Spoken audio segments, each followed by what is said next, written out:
This episode is proudly supported by Pepe Sayer Australian Cultured Butter, batch churned from single origin cream. We've got a culturing process, a fermenting process, an aging process.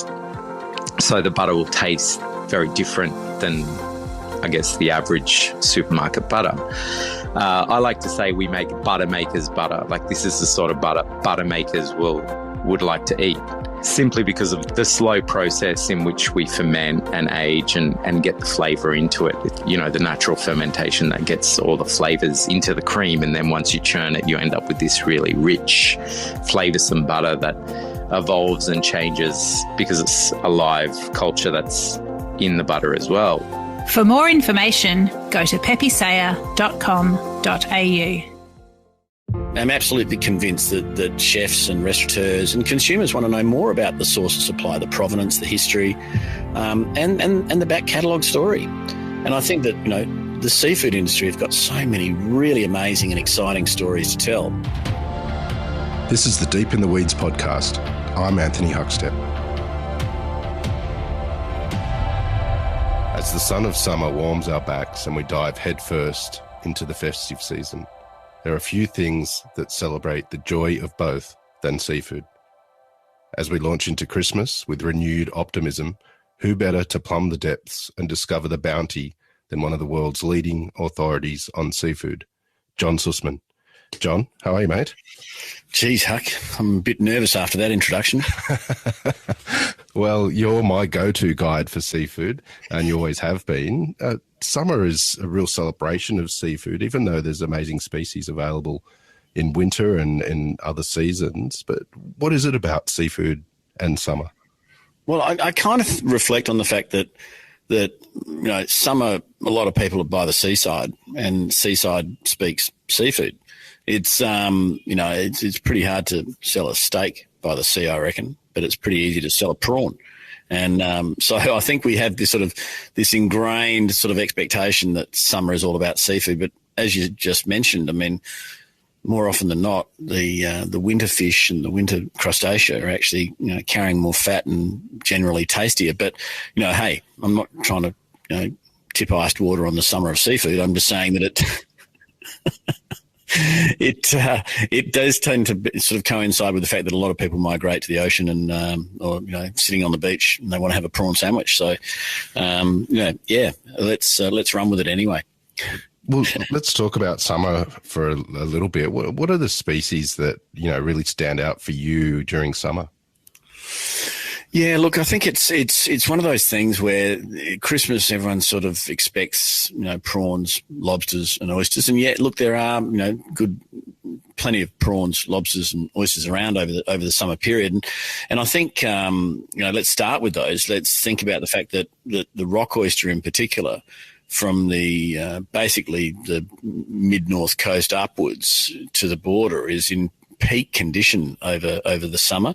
And there's still southern oysters from the south coast of New South Wales around at that time, but certainly from, you know, rains aside, the oysters from basically, you know, sort of Lemon Tree Passage through to the Tweed River are all in outstanding condition over the summer, and it's such great eating. And as we've seen over the last few years, there's been this sort of renaissance of appreciation for rock oysters in particular. I think that's exciting, and so I try and eat my body weight in rock oysters over the summer period, and then sort of look to autumn to try and drop a bit of weight. But no. Tell us a bit about the rock oyster. Do you have any yarns of your experiences with it? Because it is an extraordinary oyster. Well, it is, and there's so much Australian, I guess, you know, seafood history tied up with rock oysters. I mean, it's an aquaculture industry that's been around for at least 6,000 years that we believe, with the various middens that are found up and down the coastline. It is a really unique oyster. It's only found on the 1,500 kilometres of coastline here on the east coast of Australia. It's endemic to our waters, and it truly does have a really unique reflection of what is, sort of termed as the miroir or miroir, with, individual estuaries reflecting flavour and texture that are different to the next. So, I truly believe that it's such an amazing, exciting and enjoyable shellfish that every oyster is different, and every oyster gives you a different experience. And I think it's one of those things that we should be really proud of. I mean, people often forget that this is a native food, and just because it's not necessarily foraged, it doesn't mean that it's not sort of worthy of a reputation of being a truly great Indigenous food. It's often thought of as a luxury food and a celebratory food. Do you have any yarns of your favourite experiences that you've had with oysters? Look, I've been lucky enough to be part of the Royal Agricultural Society's aquaculture competition for over 20 years, and it never fails to amaze me just how much enthusiasm, skill, and absolute passion. And I know that can be a bit of a hackneyed cliche in our caper, but there is this sort of level of commitment from rock oyster farmers in particular that I reckon is very endearing and real. And, you speak with the likes of Robbie Moxham on the Hawkesbury River, fifth generation oyster farmer that has had a severe run of outs over the last 15 years with various oyster diseases and floods and so forth. And you still get this underlying sense of absolute love and commitment to the species, and it's just so endearing. It's really exciting. And then there's the next generation of oyster farmers that are coming through, young guys that are looking at different techniques and technologies, looking at different husbandries that are sort of setting this next wave of production that is at the highest level by any world standard. That's what's so exciting about it. The days of the all you can eat for $9.99 oyster buffet at the Rooty Hill RSL are quite frankly, thankfully, behind us, because I think that the commoditisation of a luxury food is always dangerous. Much as the Angus burger or Wagyu burger can sort of, I guess, undermine the status of a luxury food, so too those nasty days of the 80s with those cheap oysters thankfully behind us. And we now have this sort of really, really exciting next generation of oyster appreciation, driven in part by the value. It's not uncommon to see an oyster at $4, $5, $6 a piece in a restaurant, which on a pro rata dollars per gram of protein makes them amongst the most expensive on the planet. But with that comes an expectation from both the grower and the merchant and the consumer that, you work in the luxury food world. So we've seen this incredible change. And as I referred to before, the RAS show has, I believe, very much assisted in stewarding the level of excellence in quality. And, we're seeing a much higher quality of oysters come to market than certainly what I first saw 30 years ago. And I think that that's one of the exciting things. So, getting back to the original question, what I love about summer and seafood is the rock oysters are something that I just think are an absolute standout for both, sort of my personal enjoyment, but also from a commercial perspective. I think it's a great time for us to really be celebrating one of the great seafoods in Australia. You mentioned prawns a bit earlier as well, and a lot of people buy prawns during summer. What's so special about Australian prawns?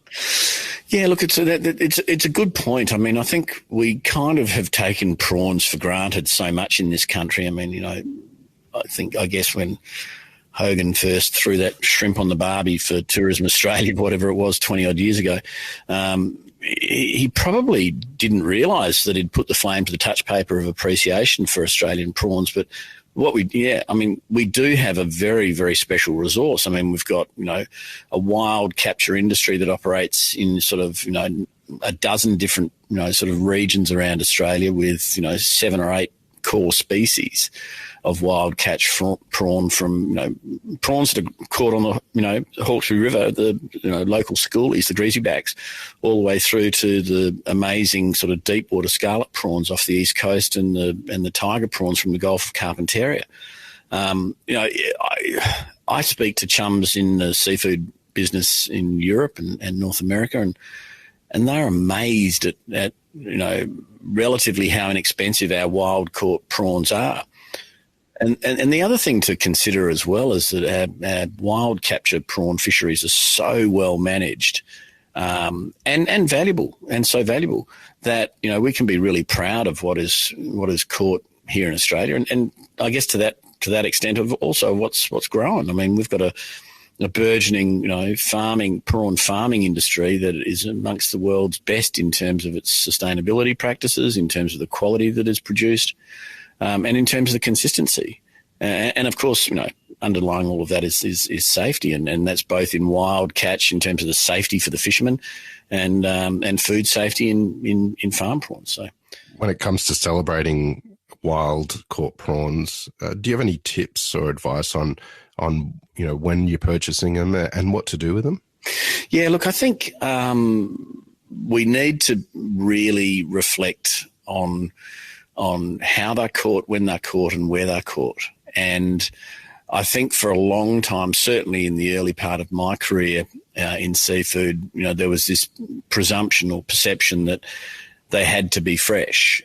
These days, I'm inclined really to focus on frozen, and from a number of different angles. I mean, a prawn is a highly fragile animal from a sort of a quality retention perspective.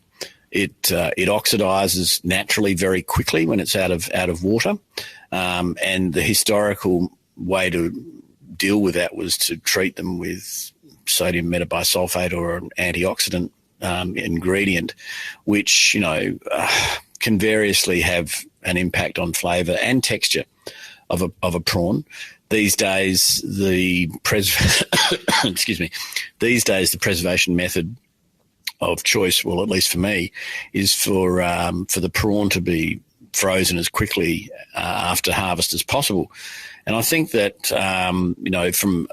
certainly for the wild prawn perspective, I would much rather see that quality be captured through contemporary freezing technology as quickly as possible and shipped to market, in an appropriate manner, such that its, quality is preserved, right through to the point of consumption. So, unless you're lucky enough to live in one of the Northern Rivers, ports such as, Coffs Harbour or Ballina or on the Clarence River in Iluka, the opportunity to actually access a fresh wild prawn is pretty limited. Maybe sometimes out of Lakes Entrance in East Gippsland in Victoria, maybe sometimes in northwest Western Australia. But the opportunity to access a truly fresh wild prawn is pretty limited. And I think if you have an expectation for it to be fresh, then you're probably really missing the point. I'd rather see people recognise that this contemporary freezing technology is without peer in terms of the preservation of the culinary integrity. And the other element to that is, we all talk sustainability, but air freighting fresh shellfish around the country clearly comes, at a cost to the environment that is way beyond that if it was preserved on the vessel and road freighted in bulk. So, there's a couple of different things that need to be considered there. And, certainly with freezing, the ability to manage that quality of inventory, whether it's in your freezer at the restaurant or at home, or whether it's in a cold store or whether it's on a vessel, is so much greater. There's so many different prawns in Australia. Do you have any sort of go-to cooking moves when you purchase prawns? Well, I do love the variety that we have. The flavours and textures of wild prawns vary so dramatically from, as we mentioned before, the school prawn through to the tiger prawn, the banana prawn, the endeavour prawn.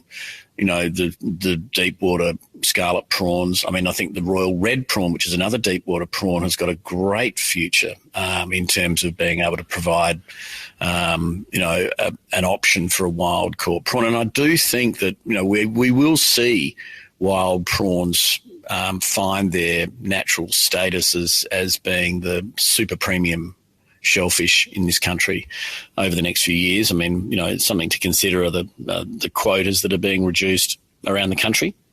And I think we're going to start to see recognition for just what great value the wild prawns offer here in Australia.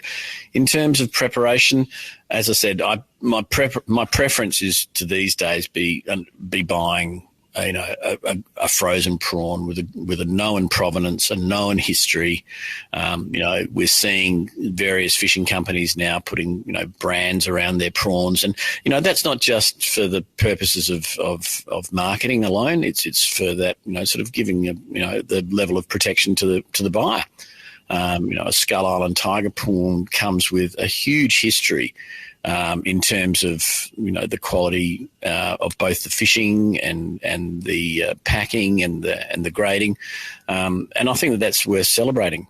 For me, prawns deserve a really simple preparation. I mean, great prawns have incredible flavour and texture, and they vary so much in terms of those flavours and textures. I personally like to eat them in as simpler form as possible so that I can actually experience that flavour and texture differentiation.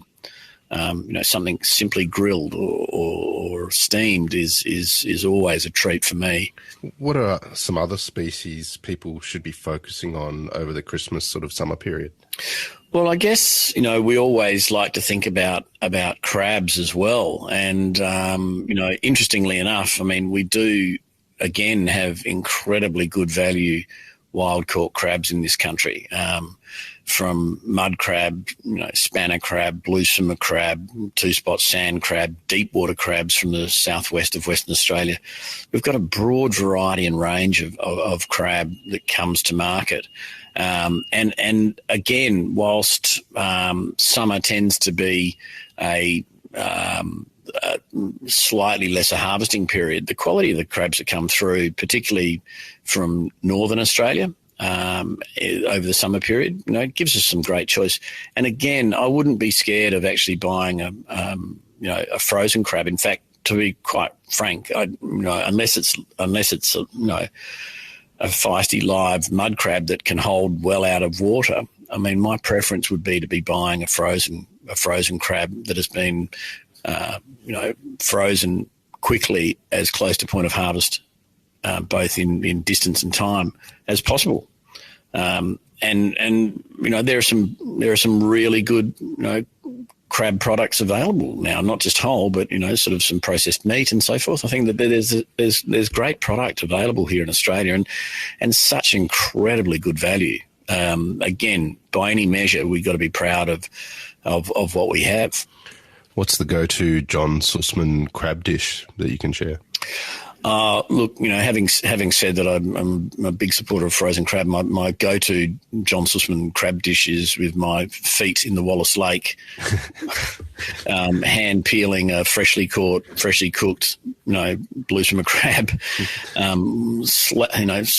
peeling the meat out, whacking it between two slices of white death bread that's smothered in butter. With a grind of black pepper and just the slightest hint of lemon juice. I think that's pretty hard to beat. Most people, as you mentioned, sort of go to prawns, lobsters, oysters, and even crabs during this period of time. But there's some amazing fish around as well during summer that probably aren't heroed as much. Are there some that stand out for you? Look, absolutely, Huck. I think one of the things, and particularly Christmas week. I mean,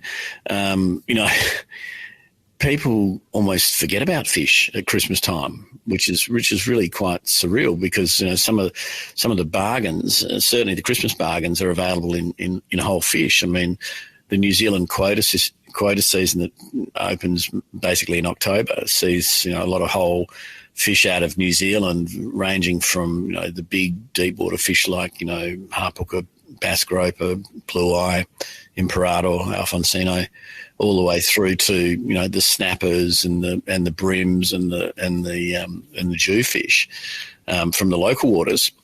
And there's plenty of good whole fish, and they are just terrific for cooking on the bone and that sort of relaxed summer eating of peeling juicy flesh off the bone, I reckon, is an absolute treat.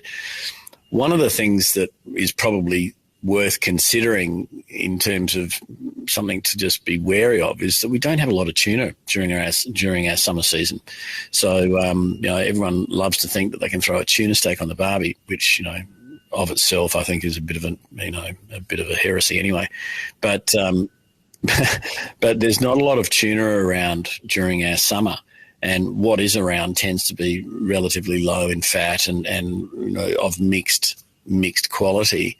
But having said that, there's good supply of swordfish, and that is something that on a gentle barbecue, not a high ferocious heat barbecue, but a gentle barbecue, marinated in olive oil with some rosemary and some lemon zest and some garlic I think is an absolute treat. And again, insane value by comparison to what you would pay for the same species in North America or Europe. So swordfish in summer, I think, are great partners.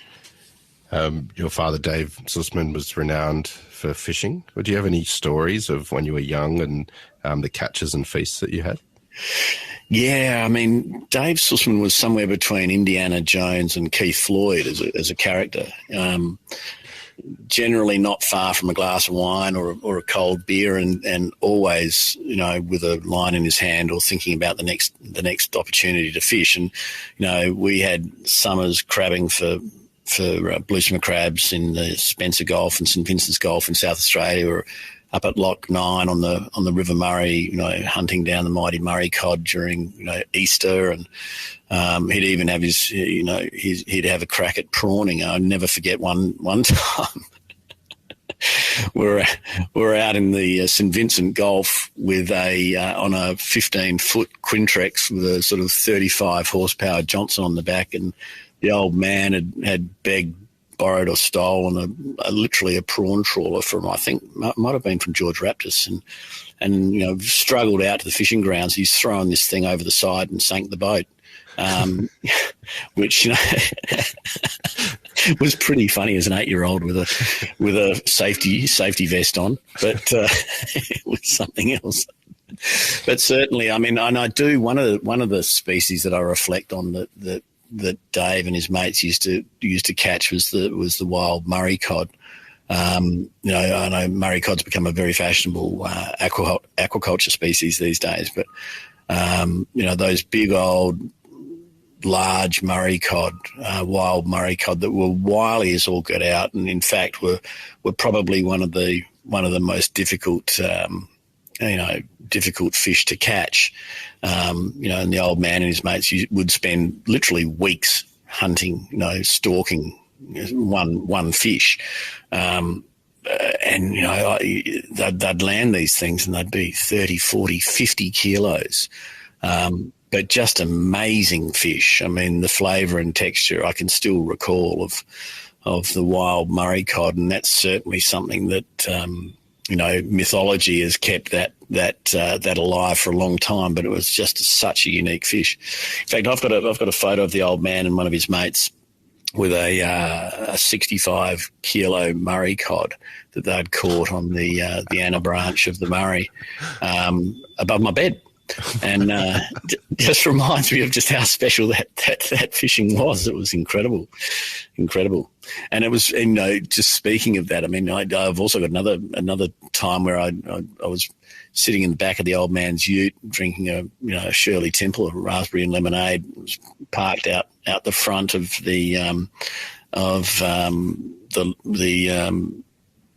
I'm just trying to remember what the name of the pub was in Mildura, and I'm just sitting there quietly sipping on my raspberry and lemonade in the back of the ute, and all of a sudden this sort of like flurry of activity comes out through the front door of the pub, and it was the old man being thrown out because he'd overstepped the mark, asking locals about where they thought the best place to catch a Murray cod was. You're very humble, but your influence on Australia's seafood history is incredible. Where did it all start for you? Where did you get lured into the industry? Yeah, look, it came about from basically being penniless, and after a year of sort of travelling around the world and working, being lucky enough to work in Paris in fish markets and so forth, and a mate and I deciding that we might have a crack at bringing this really unique scallop from South Australia, from Coffin Bay, a bright purple shell and a bright purple roe, and that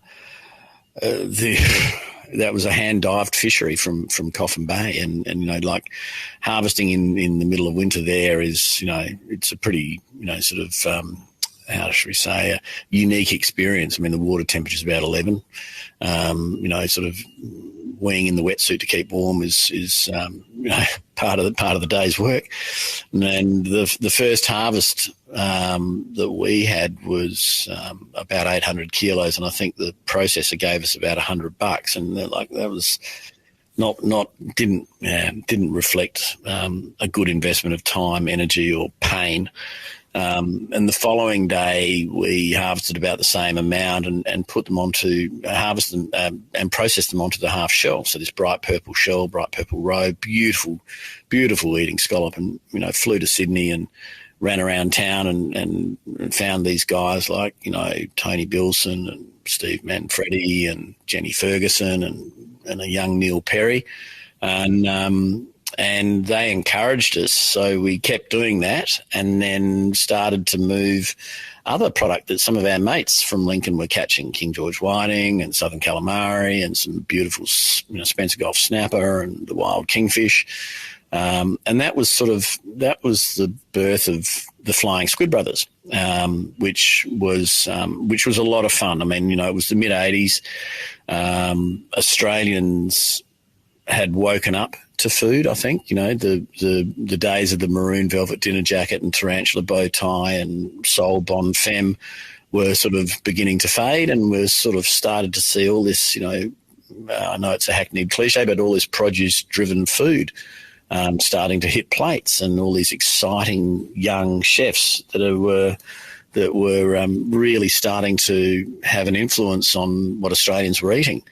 And I know that there's been a lot of airtime given to the story of Neil Perry, but I have to say that honestly, I mean, he has been such a champion for Australian producers and Australian food. What he has done over, I guess it's nearly 4 decades now, for food in this country is to really give us the confidence to be who we are and what we do. And along with him, there were others. I mean, I was only talking to some chums the other day saying that, the Bayswater Brasserie here in King's Cross really defined what Australians could do. I mean, it was operating breakfast, lunch and dinner 7 days a week, and it would be not uncommon there on a Tuesday at 9 o'clock to see 200 people in the restaurant. And Tony Pappas is possibly a much unsung hero of the Australian food scene, and he was another huge supporter of the Flying Squid Brothers in terms of encouraging us to go out and seek out different seafoods, seek out fishermen. I mean, I was only laughing the other day when I was reading an old Barrenjoey House menu that had periwinkles on it, and I thought, God, I bloody ate more of those things than I sold because no one would buy them. But we had this amazing fisherman out of St Helens in the northeast of Tassie that was, he also harvested the Vanarupus clam, which was just a really tasty, really meaty clam. And he said, look, mate, can you help us out and do something with these periwinkles? And we'd be madly trying to encourage, all and sundry to eat them. But over the years, that's been the most exciting part of the job is being able to engage with catchers and growers who really put their all into producing some amazing seafood, but often through the traditional, transactional nature of the industry, their story gets lost on its way to market. I'm pretty excited these days about the fact that, any buyer is only 2 mouse clicks away from the source of supply effectively. And so the greater the level of transparency in terms of that source of supply, the better it is for everyone. It really does. It's transformational for everyone. If the fisherman knows what the cook is doing and the cook knows what the fisherman is doing, and that they can actually engage in a dialogue to say, well, what if, or how about, or can we? That just makes a huge, huge difference. And as we were reflecting on how the quality of oysters has grown over the last 30 years that I've been looking at them closely, so too has a lot of our fish handling. I remember Pete Jecks from Abacus Fisheries in Shark Bay. I mean, he first started double ickying, like head and tail spiking fish, in 1986. And I think about the fact that the level of vision and foresight that Jeksy had to be doing that at that time really set the agenda for what fishermen in his region would go on to do. The sad thing about that is that I reflect on the fact that the price of that snapper is pretty much the same as it was now, as it was in 1987. And yet, the cost of production has gone through the roof from both fuel and compliance and freight and everything else. And I do tend to think that there's going to be a great awakening sooner than later. And I'm seriously predicting that this is inside the next 2 quarters of 2022. We've seen a massive reduction in quota in Queensland, the implementation of a quota system and thus a massive reduction in harvest capability here in New South Wales. Victoria is on the 1st of March in 2022 will lose Port Phillip Bay as a wild capture fishery, aside from some small handline operators. Parts of Corio Bay, South Australia's had a reduction in quota, and Western Australia's going through a review. And we will, absolutely be losing a big wedge of wild caught seafood in 2022 and 2023, which is going to make, I think that's going to be the, come to Damascus moment for everyone about how special Australian seafood is and how we really need to be showing a hell of a lot more respect for everyone in the supply chain and for the seafood itself. At the top of the show, you mentioned lobsters as well, which are very popular during summer. You've got a hell of a lobster story from the early days when you were building your business. There's a few, Huck, actually, and I won't give you the one that you're referring to. Quite frankly, I'll give you another one because we can reflect on that. A mate and I, in fact, it was the very genesis of the Flying Squid Brothers, where we'd hire a Grumman aircraft from Parafield Airport in Adelaide, fly to Coffin Bay, take the seats out, stuff the Grumman with literally wheat sacks full of cooked lobsters, fly to Alice Springs, hire a car at the airport, drive around to the pubs, flog these lobsters, get back into the plane, fly back to Coffin Bay, put the seats back in the Grumman, and fly back to Parafield to drop the plane off. And it was a great caper until the owner of the Grumman hit us with a bill to clean out the back of the plane after we'd had a leakage one flight.